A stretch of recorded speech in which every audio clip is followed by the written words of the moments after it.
오늘 본문 5장은 4개의 단락으로 구분이 가능합니다. 오늘 5장도 4장과 동일한 패턴이 반복됩니다. 즉 징계를 선언하시고 이어서 살 길을 제시하시는 그 패턴이 계속 반복되어집니다. 조금은 지겹다, 또 이렇게 반복되냐라고 할 정도로 하나님의 징계 선포와 살 길 선언, 이렇게 이것이 계속 반복되었습니다. 반복되는 가운데 5장은 4개의 단락으로 구분이 되는데요. 1절부터 6절까지는 환난 날에 여호와를 찾을 것을 권면합니다. 환난 날에 여호와를 찾으라 라고 권면하고요. 7절부터 15절까지에서는요, 악이 아니라 선을 구할 것을, 악을 찾지 말고 선을 찾으라 라고 또한 권면합니다. 그 세 번째 단락에서는요, 16절부터 20절까지에서는 하나님의 심판의 날, 여호와의 날에 대하여서, 그날이 어떠한 날인지 여호와의 날에 대해서 이야기하고요. 마지막 부분 21절부터 27절까지에서 드디어 우리가 잘 아는, 우리에게 익숙한 정의를 불같이 공의를 강같이 흐르게 하라 라는 권면으로 단락을 마무리합니다. 자, 먼저 첫 번째 단락 1절 말씀을 먼저 보겠습니다. 이스라엘아, 이스라엘 족속아, 내가 너에게 대하여 애가로 지은 이 말을 들으라 라고 시작합니다. 애가로 지은 말로 시작됩니다. 그렇습니다. 오늘 본문 5장은 아모스가 지은 애가 슬픈 노래입니다. 슬픈 노래.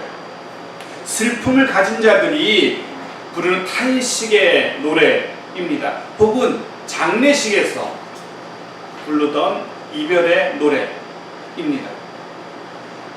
아모스 5장은 이스라엘의 멸망, 이스라엘의 죽음을 바라보면서 지은 슬픈 노래, 애가인 것입니다. 그리고 이어서 막가를 이어서 2절에서는요, 아모스가 그렇게 슬픈 노래, 애가를 부를 수밖에 없는 이스라엘의 상황이 설명됩니다. 2절 말씀 보십시오. 어떻게 시작됩니까? 처녀 이스라엘이 엎드러졌으며 다시 일어나지 못하리로다 라고 이야기합니다.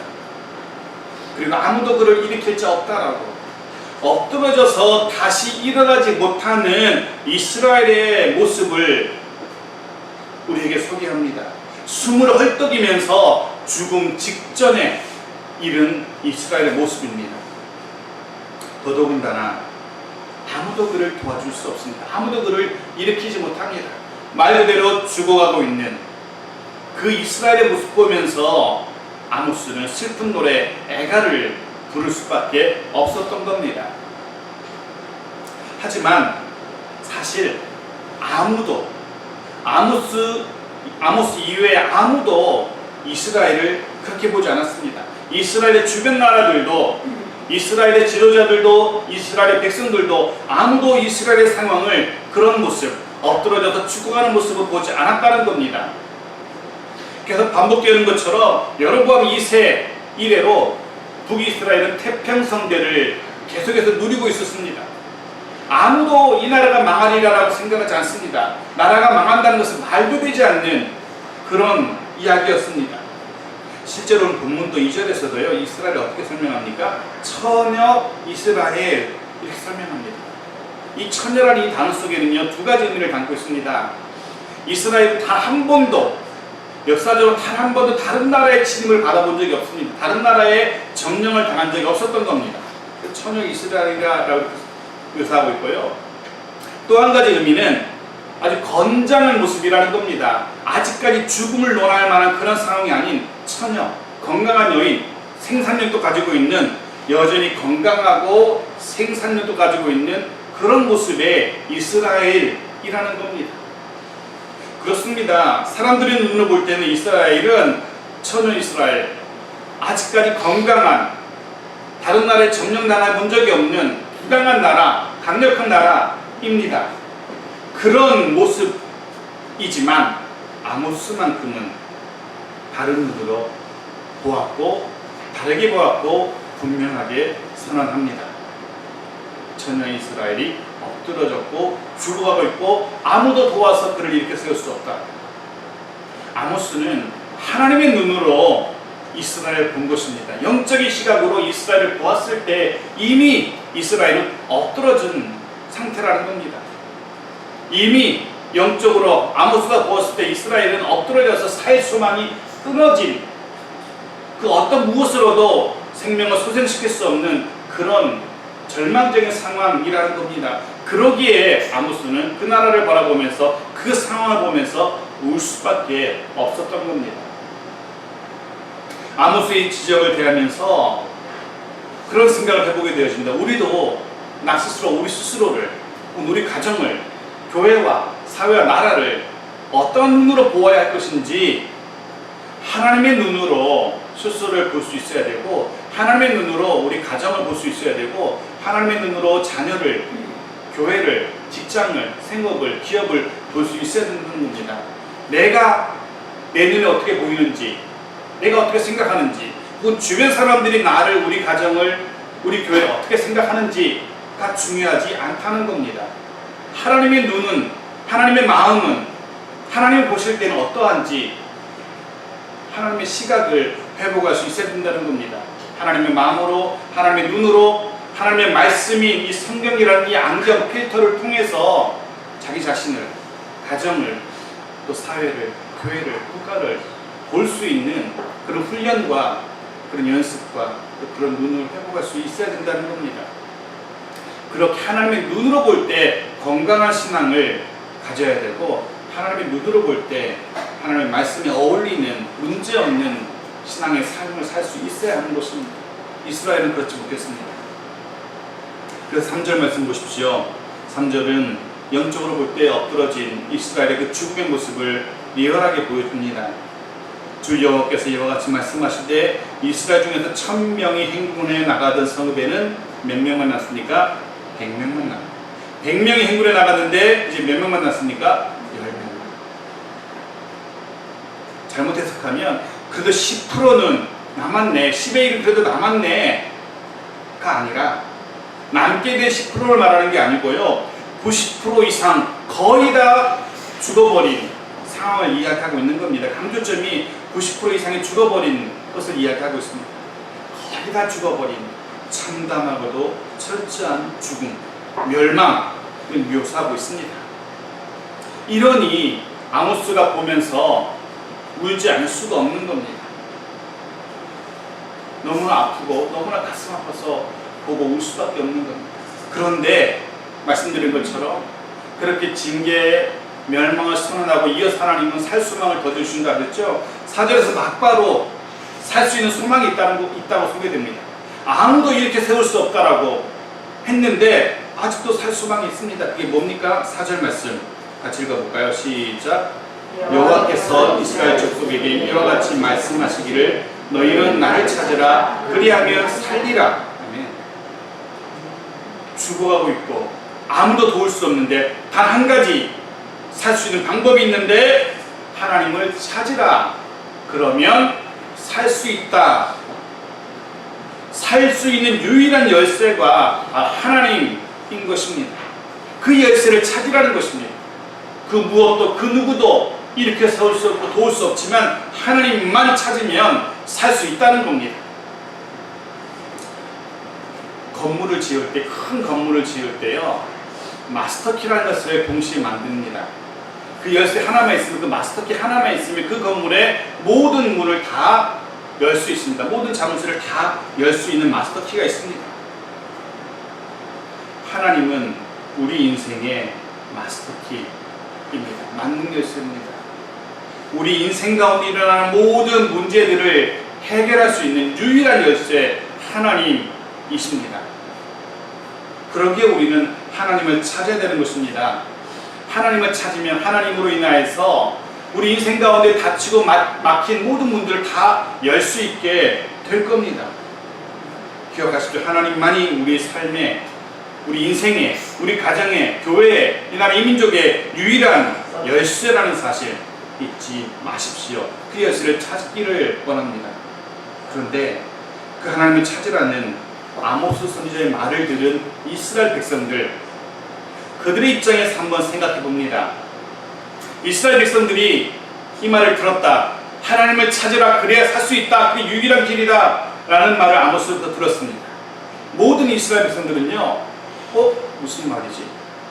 고개를 갸우뚱했을 겁니다. 왜냐하면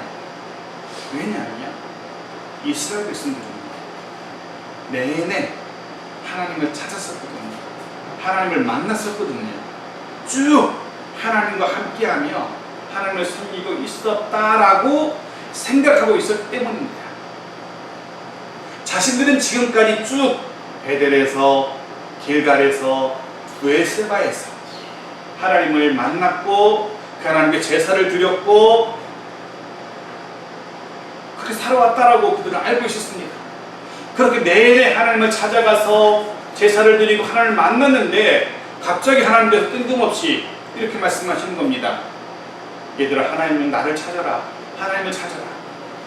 내내 하나님을 찾아다녔고 만났고 제사를 드렸는데 뜬금없이 나를 찾으라. 그러니 황당한 겁니다. 이런 경우입니다. 한번 생각해 보십시오. 여러분, 매주일 교회 와서 하나님 앞에 예배를 드립니다. 그런데 어느 날 문득 하나님께서 찾아오셔서지만 얼굴 좀 보자. 얼굴 있겠다. 뭐하고 지냈니? 라고 말씀하신다면 얼마나 황당하고 당황스럽겠습니까? 매주일 예배드리러 가서 하나님을 만났는데 문제가 무엇인지 5절 말씀 보시면 이해가 됩니다. 5절 같이 읽어볼까요? 시작. 베델을 찾지 말며 길갈로 들어가지 말며 브에세바로도 나아가지 말라. 길갈은 반드시 사로잡히겠고 베델을 비참하게 될 것입니다 하셨나니. 베델, 길갈, 브에세바, 이스라엘 사람들이 찾아가서 제사드렸던 그곳, 그 제사는 하나님과 아무 상관이 없었다는 겁니다. 그곳에 나는 없었다. 그곳에 하나님은 계시지 않았던 겁니다. 그러니 당연히 그곳에서 이스라엘 백성들이 제사를 드려봤자 그들은 하나님을 만날 수 없었던 겁니다. 거기다가 브에세바는요, 이스라엘 땅이 아닙니다. 저 남유다의, 그것도 남유다의 가장 밑에 최남단이 브에세바입니다.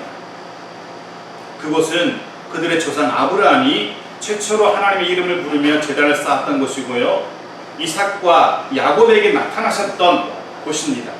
민족의 성지인 겁니다. 그래서 북이스라엘 사람들도요, 국경을 넘어서 자주 이곳을 찾아와서 이곳에서 제사를 드리곤 했던 겁니다. 아주 열심히 사람들이죠. 그런데 그마저도 하나님과 아무 상관없는 일이었다는 겁니다. 무엇을 깨닫게 됩니까? 장소가 중요하지 않다는 겁니다. 또 종교적 열심도 그다지 중요하지 않다는 겁니다. 얼마든지 하나님과 아무 상관없는 종교적 열심도 있을 수 있다는 겁니다. 그래서 다시 한번 아모스 6절에서 반복하죠. 너희는 여호와를 찾으라, 그리하면 살리라. 그러면서 이야기합니다. 그가 불같이, 그렇지 않으면 그가 불같이 요셉의 집에 임하여 멸하시리라. 베델에서 그 불교를 끝자가 없으리라. 베델, 길갈, 브에세바 아무 소용이 없다는 겁니다. 그런 열심 아무 소용이 없다는 겁니다. 중요한 것은 하나님을 찾았느냐 찾지 않았느냐는 것입니다. 종교적인 성지에 가서 앉아있는 것 아무 의미가 없다는 겁니다. 거기 앉아서 하나님과 무관한 제사를 얼마든지 드릴 수 있었던 겁니다. 이스라엘이 그랬습니다. 중요한 것은 하나님을 찾으라. 정말 하나님을 찾았고 만났고 그 하나님과 교제했느냐는 것입니다. 정말로 하나님을 찾았는지, 정말 하나님을 만났는지, 정말로 그 하나님과 사귀었는지. 6절 마지막에서는 그렇게 말했죠. 그렇게 하나님을 찾지 않으면 어떻게 된다고요? 불같이 멸하실 것이다. 종교적인 성지를 찾아가는 것, 거기서 열심을 다해 제물을 드리고 제사를 드리는 것 의미가 없다는 겁니다. 거기서 하나님을 만나지 못한다면 아무 소용이 없다는 겁니다. 불같은 심판을 당할 수밖에 없다는 겁니다. 분명 그들은요, 열심을 다해 베델을 찾았고 길갈을 찾았고 브에세바를 찾았던 종교인들이었습니다. 하지만 하나님이 원하시는 것은 그런 요란스러운 종교적인 열심 아니었습니다. 요란스러운 종교적인 행사 아니었습니다. 하나님은 그런 거에 감동하신 하나님이 아니었던 겁니다. 하나님이 우리에게 원하시는 것은 아모스가 계속 반복하고 있죠. 계속 강조하는 것은 실제 삶 속에서 하나님의 백성답게, 하나님을 만난 사람답게 사는 것입니다. 실제 삶 속에서 예배의 열매, 신앙의 열매를 맺어가는 겁니다. 예배와 일치하는 삶, 우리 신앙과 어울리는 삶을 살아가는 것입니다. 그게 하나님이 원하시는, 찾으시는 아모스가 말하는 정의로운, 공의로운 모습인 것입니다. 하지만 이스라엘은 그런 모습에서 멀어져 있었습니다. 그저 종교적인 열심으로, 그런 성지에 가서 앉아있는 것으로, 그곳에서 재물을 드린 것으로 만족하고 할 바를 다 했다라고 생각했던 것입니다. 그러기에 하나님은 그들에게 거기 가는 게 중요한 게 아니라 거기서 하나님을 찾아라, 그래야 살 수 있다 라고 계속 반복하는 겁니다. 7절 말씀 보십시오. 그들은 이스라엘을 하나님 찾지 않았습니다. 7절 같이 읽어볼까요? 시작. 정의를 쓴 쑥으로 바꾸며 공의를 땅에 던지는 자들아. 분명히 이 본문이 그들이 하나님을 찾지 않았음을 증명해 보여줍니다. 그들의 삶으로 보여주고 있습니다. 그들은 하나님을 만난 사람들이 아니었습니다. 이스라엘은 정의를 쓴 쑥으로 바꾸며 공의를 땅에 던져버린 자들이었습니다. 정의, 공의, 이거는 하나님의 말씀의 법, 하나님의 법에 근거해서 올바른 판결, 올바른 재판을 하는 것을 의미합니다. 말씀에 근거해서 올바로 판결해서 그런 일을 통하여 하나님의 다스리심이 말씀의 법을 통하여 백성들에게 그대로 온전히 실현되기를 원하셨던 겁니다. 그게 하나님께서 보기 원하시는 공의도 정의였습니다. 하나님의 법에 근거해서 올바로 판결을 내리고 그 판결을 통하여 백성들이 하나님의 공의, 하나님의 정의를 체험하게 되는 겁니다.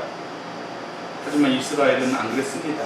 쓴 쑥, 그 삐뚤어진, 오염된, 왜곡된 정의를 비유적으로 표현합니다. 정의가 땅에 내팽개쳐졌습니다. 그렇게 하나님이 원하시는 정의, 공의를 땅에 내버려버린 이스라엘의 모습들이 10절부터 11, 12절에 그 부끄러운 모습이 적나라하게 드러납니다. 10절 말씀 보십시오. 우리가 성문에서 책망하는 자를 미워하며 정직히 말하는 자를 싫어합니다. 정직한 재판을 싫어한답니다. 11절 너희가 힘없는 자를 밟고 그에게서 미래 부당한 세를 거두었은지 힘없는 자를 밟았고 부당한 과중한 세금을 거둡니다. 12절 너희의 허물이 많고 죄악의 무거움을 내가 아노라. 너희는 의인을 학대하며 뇌물을 받고 성문에서 가난한 자를 억울하게 하는 자. 의인을 학대하며 뇌물을 받고 재판을 굽게하고 가난한 자들이 억울한 일을 당하게 했습니다. 보십시오. 이 부끄러운 모습이 하나님의 택하신 하나님 백성들의 부끄러운 얼굴 민낯입니다. 이스라엘은 이런 부끄러운 모습으로 살아가면서도 하나님을 만났다라고, 베델에서, 길갈에서, 부에사바에서 하나님을 만났다라고 큰 소리 치고 있는 겁니다. 그러면서 이렇게 정직한 재판을 싫어하고 힘없는 자를 밟고 가난한 자를 억울하게 하고, 이제 그런 이스라엘 향하여서 하나님이 선언하셨죠. 집을 열심히 지어도 그 집에 살지 못할 것이고 포도를 열심히 가꾸어도 그 포도주 마시지 못할 거라. 저주를 선언하신 겁니다. 그런데 하나님은 또 표정을 바꾸십니다. 얼굴빛을 바꾸십니다. 막 이스라엘을 향하여 저주를 쏟아부으신 하나님이 갑자기 얼굴빛을 바꿔서 온화한 얼굴로 다시 말씀하시지요. 살 길을 다시 한번 열어주십니다. 계속해서 징계의 선포와 살 길의 제시가 반복되어집니다.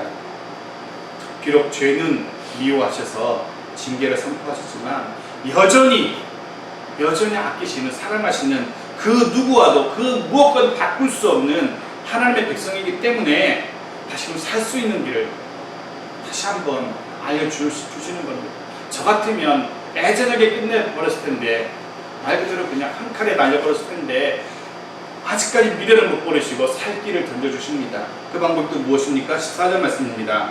같이 읽어보겠습니다. 시작. 너희는 살려면 선을 구하고 악을 구하지 말지어다. 만군의 하나님 여호와께서 너희의 말과 같이 너희와 함께 하시리라. 아멘. 선을 구하고 악을 구하지 말랍니다. 선을 구하라는 것은 아까 6절에 나왔던 것과 똑같습니다. 하나님을 찾으라는 것과 같은 이야기입니다. 하나님을 찾으라. 그게 선을 구하는 겁니다. 선을 행하는 겁니다.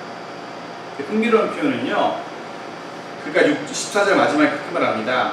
너희의 말과 같이 너희와 함께 하시리라. 너희의 말처럼 함께 있을 것이야 라는 겁니다. 무슨 얘기냐면 이스라엘은 습관적으로 그렇게 말했던 겁니다. 하나님은 나와 함께 하셔. 하나님은 우리와 함께 하셔. 입에 달고 사는 겁니다. 습관적으로. 마치 그런 거죠. 우리가 뭐 깜짝 놀란 일을 만나면 오 주여 하는 것처럼, 엄마야 하는 것처럼, 오 주여 하는 것처럼, 조금 기쁜 일 있으면 할렐루야 습관적으로 말하는 것처럼 이스라엘은 습관적으로 그렇게 말하고 있는 겁니다. 임마누엘, 하나님은 우리와 함께 하셔. 실제로는 하나님을 찾지 않으면서, 실제로는 하나님을 구하지 않으면서 입에는 늘 나는 하나님과 함께, 하나님 우리와 함께 입에는 달고 사는 겁니다. 말뿐인 이스라엘 향하여서 하나님을 찾아. 그러면 정말로 네 말처럼 하나님과 함께 하실 것이야. 아모스가 이야기하고 있는 겁니다. 악을 버리고 길갈, 베델, 브에세바를 포기하고 하나님을 찾으십시오. 그러면 하나님이 당신들의 말처럼 함께 하실 겁니다. 알려주고 있는 겁니다. 그리고 그렇게 찾아보십시오. 그러면 그런 징계 속에서도 하나님은 당신들을 불쌍히 여기실 겁니다. 알려주고 있습니다. 친절하게. 그런데 16절 말씀 보십시오. 또 반복됩니다. 정말 집요하게 반복됩니다. 이스라엘은 아모스의 그 권면, 하나님의 그 권면을 듣지 않습니다. 16절에 그래서 이렇게 시작됩니다. 그러므로 그래도 듣지 않았기 때문에, 그럼에도 불구하고 하나님을 구하지 않았기 때문에, 그러므로 주 만군의 하나님 여호와께서 이와 같이 말씀하시기를 사람이 모든 광장에서 울겠고 모든 거리에서 슬프도다 하겠으며 눈물을 흘러다가 애곡하게 하며 울음꾼을 흘러다가 울게 할 것이라. 그렇게 친절하게 살 길을 알려줬는데도 불구하고 하나님을 찾지 않았기 때문에 이제 다시금 하나님은 그들 가운데 심판으로 임하십니다. 모든 광장, 모든 거리마다 통곡이 넘쳐나는 겁니다. 거리마다 집집마다 통곡이 넘쳐납니다. 농사를 짓는 농부마저도 목놓아 울게 되는 겁니다. 모든 곳에 죽음이, 멸망이 임하였기 때문에. 그리고 나서 17절에서도 징계가 이어지는데요. 하나님께서 친히 그들 가운데 심판하러 임하신답니다. 마지막 모습입니다. 하나님이 권면하시고 권면하셔도 안 되니까 드디어 그 마지막에는 하나님이 임하십니다. 18절부터 20절까지는 그렇게 임하시는 하나님의 날, 여호와의 날에 대한 이야기가 전개되죠. 18절 말씀 보십시오. 같이 읽겠습니다. 시작. 하 있을진저 여호와의 날을 사모하는 자여, 너희가 어찌하여 여호와의 날을 사모하느냐? 그날은 어둠이요 빛이 아니라. 화 있을진저. 다음 주 6장에서 보겠지만 6장도 그렇게 시작되거든요. 화 있을진저, 저주를 받을 자들아. 그런 분입니다. 저주를 받을 자들아, 너희가 여호와의 날을 사모하고 있어? 참 말도 되지 않는구나. 너희가 여호와를 사모하는데 왜 너희가 여호와의 날을 사모하니? 그날은 빛이 아니야, 어둠이야 라고. 이스라엘이 여호와의 날을 사모했던 겁니다. 기다렸던 겁니다. 왜냐하면 그날이 되면 여호와께서 주변 모든 나라들을 다 평정하시고 주변 모든 나라들을 다 물리치시고 말 그대로 영화로운 시대를 자신들에게 열어주리라 라고 기대했기 때문입니다. 그 날을 기다렸습니다. 하지만 아모스도 분명히 선언하죠. 그날은 빛이 아닌 어둠, 축복이 아닌 저주의 날, 생명이 아닌 죽음의 날이 될 것이라 분명히 선언합니다. 그래서 슬픔과 통곡의 날이 될 것이다. 이리도 도망가면 사자에게 물릴 것이고 저리로 피하면 곰한테 먹힐 것이고 또 이리도로 가면 뱀에게 물릴 것이라고. 그 어디로도 피할 수 없는 날이 될 겁니다. 여호와의 날. 이스라엘이 도저히 피할 수 없는 사방이 막혀버린 완벽한 멸망의 날, 죽음의 날. 그런데 기억하시죠? 하나님 또 표정을 또 바꾸십니다. 이제 그만해도 될 것 같은데 마지막으로 한 번 더 살 길을 열어주십니다.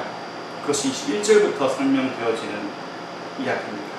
21절부터는 다시금 살 수 있는 방법을 알려주시면서 내가 미워하는 것은 이런 것이다. 그리고 그 미워하는 것을 포기해라. 내가 좋아하는 것은 이런 것이다. 그리고 그 좋아하는 것을 좀 해라. 라고 알려주십니다. 21절부터 23절까지는요. 싫어하시는 것들을 친절하게 알려주십니다. 보십시오. 제일 먼저 내가 너희 절기들을 미워하며 멸시하며 성회들을 기뻐하지 아니한다. 22절에서는요. 번제, 소제 받지 않는다. 살찐 희생의 화목제도 돌아보지 않는다. 노랫소리도 비파소리도 듣지 않을 것이라. 너희 절기와 너희 성회를 기뻐하지 않으신답니다. 왜냐하면 그들이 지켰던 절기와 그들이 드렸던 성회는요, 하나님을 향한 것이 아니라 우상을 향하는, 우상을 겸하여 숨기는 가증한 제사로 변질되었기 때문입니다. 오늘로 얘기하면 예배드리러 나와서 몸의 반쪽, 마음의 반쪽은 하나님을 향하고 있고 혹은 마음의 반쪽은 집에 두고 온 소고기에, 집에 두고 온 손님의, 집에 두고 온 아이들을 밥 먹었는지 안 먹었는지, 이런 빨래는 잘 들어가고 있는지, 이런 절반은 다른 곳에 가 있는 모습과 같은 겁니다. 번제, 소제, 화목제 받지 않는답니다. 번제, 소제, 화목제. 특별히 화목제는요, 하나님과의 관계를 회복하게 되어지는 제물입니다. 제사입니다. 제가 잘못했습니다. 혹은 제가 이런 연약함이 있는데 하나님과 화목하고 싶습니다. 화목제를 드립니다. 그것마저도 하나님 받지 않으신답니다. 왜냐하면 아무 의미 없이 하나님과 무관하게 드리는 자들의 자랑으로, 자기 것으로 드렸기 때문에 그렇습니다. 더더군다나 찬양하는 노래소리, 비파소리 듣지 않는답니다. 왜냐하면 어느 순간 하나님을 향한 찬양소리, 하나님을 향한 비파소리가 어느 순간 자신들로 향하게 되었던 겁니다. 자신들의 귀, 자신들의 눈을 즐겁게 할 뿐 하나님과 무관한 노래소리가 된 것입니다. 본문의 말씀을 묵상하면서 조금 두려운 마음이 들기도 합니다. 그런 생각을 하게 되어지죠. 하나님께서 우리가 드리는 예배, 하나님께서 우리가 드리는 헌금, 하나님께서 우리가 드리는 찬양을 보시며 나와 상관없는 예배야, 나와 상관없는 헌금이야, 나와 상관없는 노래인데 라고 하실 수도 있기 때문입니다. 근데 어쩌면 예배를 드리고 헌금을 드리고 찬양을 드리는 예배자된 우리들 각자가 하나님보다 먼저 할 겁니다. 사실은 정말 하나님이 기뻐하시는 예배자 모습으로 예배 드리는지, 정말 하나님이 기뻐하시는 예물을 드리는지, 정말 하나님이 기뻐 받으실 만한 찬양을 드리는지 아마 자신이 가장 먼저 알 수 있지 않을까 생각되었습니다. 그 바라기는 정말 하나님께서 기뻐 받으실 만한 예배와 예물과 찬양을 드릴 수 있는 우리 모두가 되어지길 바랍니다. 자, 그렇게 하나님께서 싫어하시는 것들을 이야기하는 아모스가 이제는 정말 하나님이 원하시는 것 한 가지를 이야기하죠. 24절 같이 읽겠습니다. 시작. 오직 정의를 물같이 공의를 마르지 않는 강같이 흐르게 할지. 바로 이겁니다.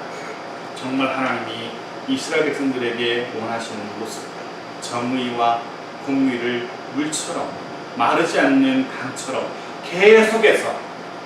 계속해서 흐르게 해야 하는 겁니다.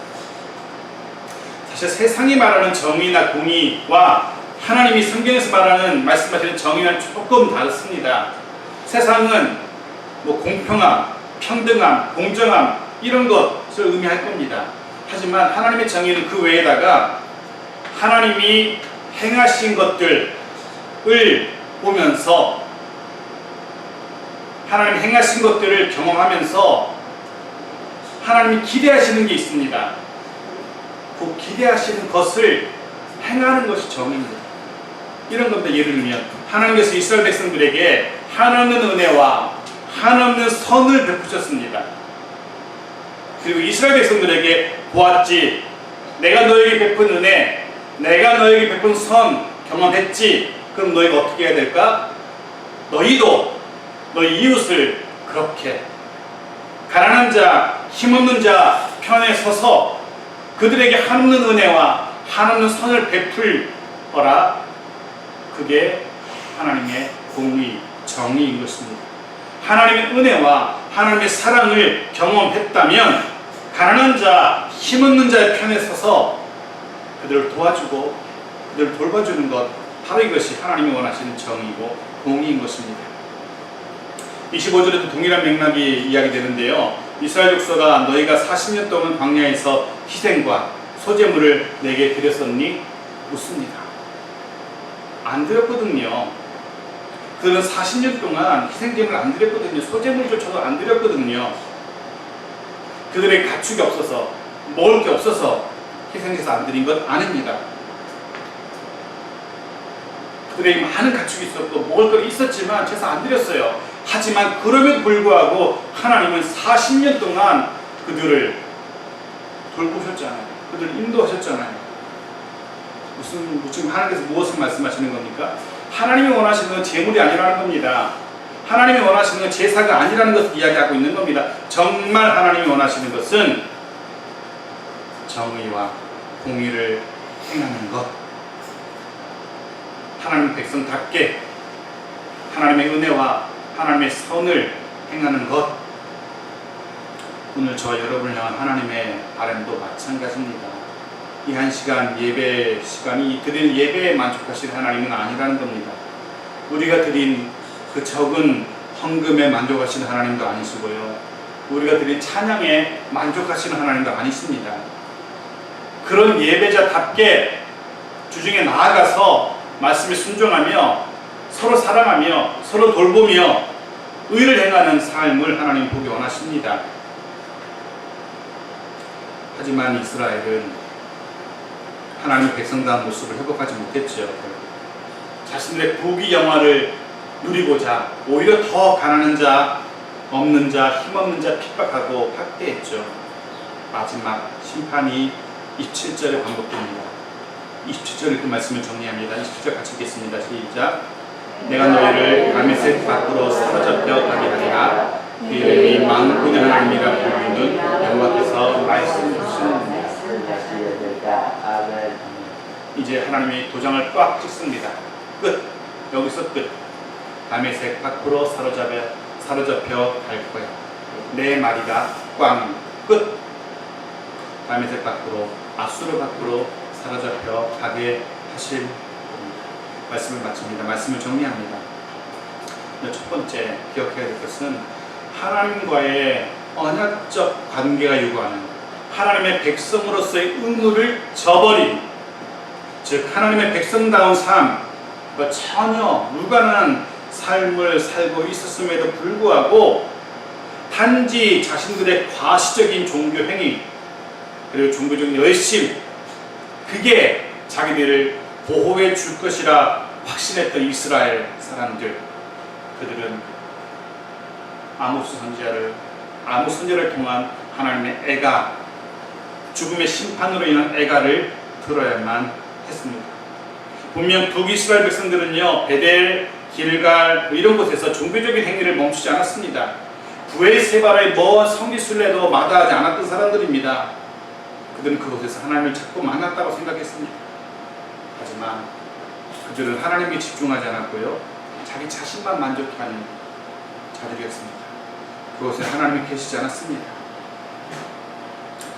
그런 생각을 해봅니다. 오늘날도 화려한, 더 크고 더 넓은 예배당을 지어놓고 수많은 종교적인 행위를 행하면서 이곳이 여호와의 전이야라고 소리치지만 그곳에서 하나님이 아닌 자기 자신의 의를 드러내고 자기 자신의 세를 과시하고 자기 자신이 가진 것을 드러내고 있는 모습이라면 그것은 하나님의 전이 아닌 심판의 전이가 될 겁니다. 하나님은 그런 곳을 예레미야 선지자를 통하여 이렇게 말씀하시죠. 도둑의 숲을 더 이상 여호와의 전이 아닌 겁니다. 바라기는 하나님을 예배하는 이 시간 이 자리가 하나님이 임재하시는 하나님의 전이기를 간절히 소원합니다.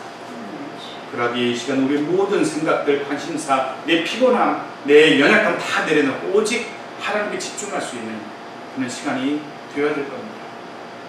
왜냐하면 진정한 생명 회복 얻을 수 있는 유일한 길은 여호와를 찾는 것이기 때문입니다. 말씀드린 것처럼 여호와를 찾는다는 것은요 단지 종교적인 열심만을 말하는 거 아닙니다. 왜냐하면 말씀드린 것처럼 북이스라엘 사람들은요 형식적으로는 여호와를 찾는 일에 그 누구보다 열심인 사람이었습니다. 하지만 아모스가 우리에게 들려주는 악을 미워하고 선을 사랑하는 이 모습에 이스라엘이 이르지 못했습니다. 마지막 로마서 12장 9절 13절 말씀 보십시오. 사도 바울은요 선을 사랑한다는 것이 무엇인지 악을 미워한다는 것이 무엇인지 이렇게 해석합니다. 같이 읽죠. 시작. 사랑에는 거짓이 없나니 악을 미워하고 선에 속하라. 형제를 사랑하여 서로 우애하고 존경하기를 서로 먼저 하며 부지런하여 게으르지 말고 열심을 품고 주를 섬기라. 소망 중에 즐거워하며 환난 중에 참으며 기도에 항상 힘쓰며 성도들 쓸 것을 공급하며 손 대접하기를 힘쓰라. 아멘. 바로 이겁니다. 이게 선을 행하는 모습입니다. 이런 모습으로 우리 삶의 전 영역에서 하나님을 찾을 때에 하나님은 우리에게 진정한 생명, 진정한 회복을 경험케 하실 겁니다. 마지막 한 가지만 더 말씀드리겠습니다.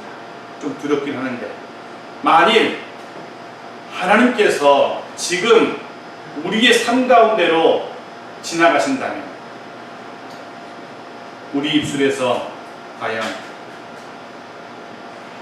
통곡, 애곡이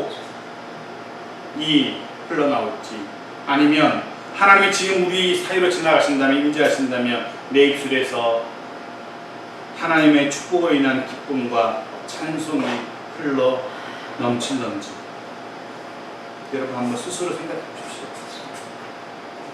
하나님이 지금 이 순간 우리 삶 가운데 임하신다면 아모스가 들려주는 애가의 소리를 들어야 할지 아니면 축복과 회복으로 인한 즐거움의 노래가 흘러나올지 우리는 나를 찾으라 그리하며 살리라는 여호와 하나님의 말씀을 반드시 귀에 새기고 마음에 새겨야 됩니다. 왜냐하면 여호와를 찾는 것이 하나님의 심판을 피하고 하나님의 은혜로운 자비로운 임재를 경험할 수 있는 유일한 길이기 때문에 그렇습니다. 그렇게 여호와 하나님을 찾도록 찾는 하나님의 은혜와 복을 영원토록 누리게 되어지는 우리 모두가 되어집니다. 간절히 소원합니다.